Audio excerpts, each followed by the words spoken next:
সেদিন গ্যাংটকের মল রোডে কুকুরের তাড়া খেয়ে এমন ধাক্কাধাক্কি শুরু হলো, এক মোমো দাদার দোকানের মোমো আর থুকপা দুটোই উল্টে পড়ে গেল। Welcome to episode 9। বিয়ের কিছুদিন পরেই সিকিম ঘুরতে গিয়েছিলাম।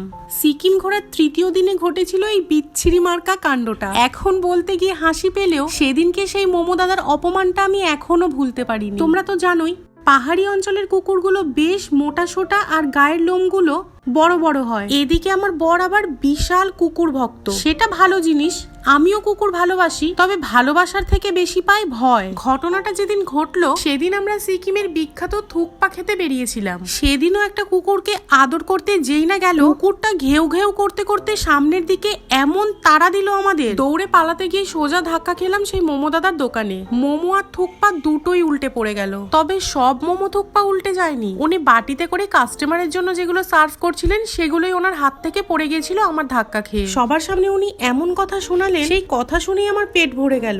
বরকে রাগ দেখিয়ে থুকপা না খেয়ে আমি হোটেলে ফিরে এলাম।